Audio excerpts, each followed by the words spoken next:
Hello hi ಎಲ್ಲರಿಗೂ ನಮಸ್ಕಾರ. ನಮ್ಮ ಚಾನೆಲ್ಗೆ ನಿಮ್ಮೆಲ್ಲರಿಗೂ ಹಾರ್ದಿಕ ಸ್ವಾಗತ. ಈ ದಿನ ಈ ವಿಡಿಯೋದಲ್ಲಿ ಕೇವಲ ಕೆಲವೇ ನಿಮಿಷದಲ್ಲಿ ಮೃದುವಾಗಿ ಹಾಗೆ ಗರಿಗರಿಯಾಗಿರುವ ಸೂಜಿ ರವೆ ಹಾಗೆ ಅವಲಕ್ಕಿ ಇನ್ಸ್ಟೆಂಟ್ ದೋಸೆ ಮಾಡುವ ವಿಧಾನ ನೋಡೋಣ. ಈ ದೋಸೆ ಇಟ್ಟು ಹುಳಿಯಾಗಲು ಕಾಯಬೇಕಿಲ್ಲ. ಬೆಳಗಿನ ಉಪಹಾರಕ್ಕೆ ಮತ್ತು ಸಂಜೆಯ ತಿಂಡಿಗೂ ಇದು ಅತ್ಯುನ್ನತಮ ಆಯ್ಕೆ. ಹಾಗಾದರೆ ಈ ವಿಡಿಯೋ ಕೊನೆಯವರೆಗೂ ನೋಡಿ ಹೇಗೆ ಅಂತ ನಾವು ನೋಡೋಣ ಬನ್ನಿ. ಮೊದಲಿಗೆ ನಾನು ರವೆನ 1 ಕಪ್ಪಷ್ಟು ತೊಗೊಂಡಿದ್ದೀನಿ. ಅವಲಕ್ಕಿ ನಾನು 1/4 ಕಪ್ಪು ಇಲ್ಲ ಅರ್ಧ ಕಪ್ಪಷ್ಟು ನಾನು ಅವಲಕ್ಕಿ ತೊಗೊಂಡಿದ್ದೀನಿ. ಅವಲಕ್ಕಿನ ನೀರಾಕಿ ಚೆನ್ನಾಗಿ 2 ಟೈಮ್ಸು ನಾವು ನೀಟಾಗಿ ತೊಳ್ಕೊಬೇಕಾಗುತ್ತೆ. ಅದಕ್ಕೆ ನಾವು ರವೆನ ನಾವು ಹಾಕ್ಕೊಂಡಿದ್ವಲ್ಲ ಅದಕ್ಕೆ ನಾವು ಸೇರಿಸ್ಕೋಬೇಕಾಗುತ್ತೆ. ಅವಲಕ್ಕಿನ ಏನು ನಾವು ನೀಟಾಗಿ ತೊಳೆದು ಹಾಕ್ಕೊಂಡಿದ್ವೋ ಆ ಅವಲಕ್ಕಿನ ರವೆ ಜೊತೆಗೆ ನೀಟಾಗಿ ಸೇರಿಸ್ಕೊಂಡು ಎರಡನ್ನೂ ಸಹ ನಾವು ನೀಟಾಗಿ ಈ ಥರ ನಾವು ಮಿಶ್ರಣ ಮಾಡ್ಕೋಬೇಕಾಗುತ್ತೆ.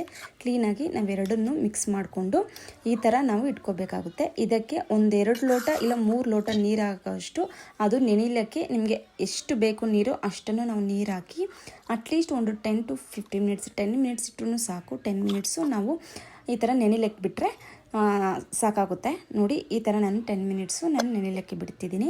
ಇವಾಗ ನಾನು ಚಟ್ನಿ ಹೇಗೆ ಮಾಡೋದಂತ ನೋಡೋಣ ಬನ್ನಿ. ಇಲ್ಲ ನೀವು ಕಾಯಿ ತುರಿ ನಿಮ್ಮ ಕಾಯಿ ಇದ್ದರೆ ನೀವು ಕೊಬ್ಬರಿ ಚಟ್ನಿನೂ ಮಾಡ್ಕೋಬೋದು. ಇದಕ್ಕೆ ನಾನು ಕಡಲೆ ಬೀಜ ಈ ಥರ ನೀಟಾಗಿ ನಾನು ಹುರ್ಕೊಂಡು ಹಾಕ್ಕೊಂಡಿದ್ದೀನಿ ಮಿಕ್ಸಿಗೆ. ಹಾಗೆ ಸ್ವಲ್ಪ ಬೆಳ್ಳುಳ್ಳಿ 3 ಹಸಿಮೆಣಸಿನ್ಕಾಯಿನ ಹಾಕ್ಕೊಂಡಿದ್ದೀನಿ. ಅರ್ಧ ಈರುಳ್ಳಿ 2 ಒಣಮೆಣಸಿನ್ಕಾಯಿ ಹಾಗೆ ಕೊತ್ತಂಬರಿ ಸೊಪ್ಪು ಇಷ್ಟು ಹಾಗೆ ರುಚಿಗೆ ತಕ್ಕಷ್ಟು ಉಪ್ಪು ಇಷ್ಟೆಲ್ಲ ಹಾಕಿ ನಾವು ಮಿಕ್ಸಿ ಮಾಡ್ಕೊಳ್ಳೋಣ. ಇದು ಚಟ್ನಿ ನಮಗೆ ರೆಡಿ ಆಗುತ್ತೆ. ಕಾಯಿ ಹಾಕೋದ್ರಿಂದ ಇನ್ನೂ ಚೆನ್ನಾಗಿರುತ್ತೆ. ನೀವು ಬೇಕಿದ್ರೆ ಕಾಯಿ ಇದ್ದರೆ ನೀವು ತೆಂಗಿನಕಾಯಿ ತುರಿ ಹಾಕೋಬೋದು. ಈಗ ನಾವು ಒಗ್ಗರಣೆ ಹಾಕ್ಕೊಳ್ಳೋಣ. ಇದಕ್ಕೆ ಎಣ್ಣೆ 1-2 ಟೇಬಲ್ ಸ್ಪೂನಷ್ಟು ಎಣ್ಣೆ ಹಾಕ್ಕೊಳ್ಳಿ. ಹಾಗೆ ಉದ್ದಿನಬೇಳೆ ಹಾಗೆ ಕಡಲೆಬೇಳೆ 1 ಸ್ಪೂನಷ್ಟು ನಾನು ಹಾಕ್ಕೊಂಡಿದ್ದೀನಿ. ಸ್ವಲ್ಪ ಜೀರಿಗೆ ಹಾಗೆ ಕರಿಬೇವಿನ ಸೊಪ್ಪು ಸಾಸಿವೆ ಇಷ್ಟೆಲ್ಲ ನಾವು ಒಗ್ಗರಣೆ ಮಾಡಿಕೊಂಡು ನಾವು ಸೈಡ್ಗೆ ಇಟ್ಕೊಂಡಿದ್ದೀವಿ.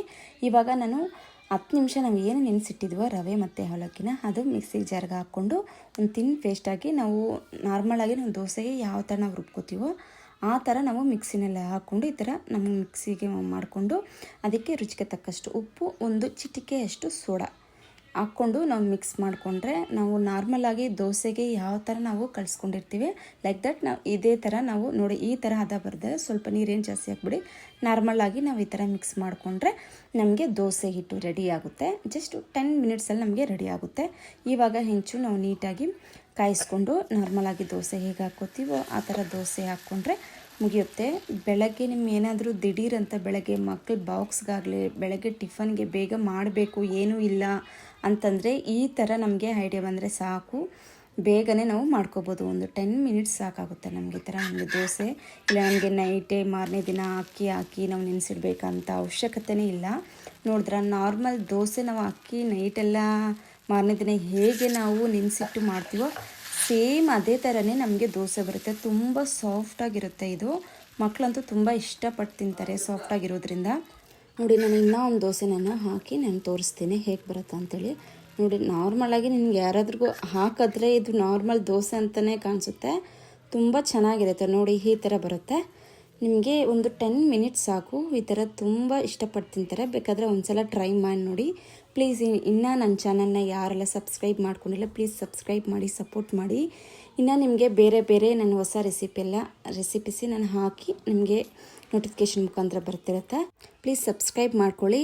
ಈ ವಿಡಿಯೋ ನಿಮಗೆ ಇಷ್ಟ ಆದರೆ ಲೈಕ್ ಮಾಡಿ ಶೇರ್ ಮಾಡಿ. ಇನ್ನು ಬೇರೆ ತುಂಬ ದಿಢೀರಂತ ಮಾಡೋ ಈಸಿ ರೆಸಿಪೀಸು ನಾನು ಶೇರ್ ಮಾಡ್ತಾ ಇರ್ತೀನಿ. ನಿಮಗೆ ನೋಟಿಫಿಕೇಷನ್ ಮುಖಾಂತರ ನಿಮಗೆ ಬರುತ್ತೆ. ಸಬ್ಸ್ಕ್ರೈಬ್ ಮಾಡಿ ಲೈಕ್ ಮಾಡಿ ಶೇರ್ ಮಾಡಿ. Thank you.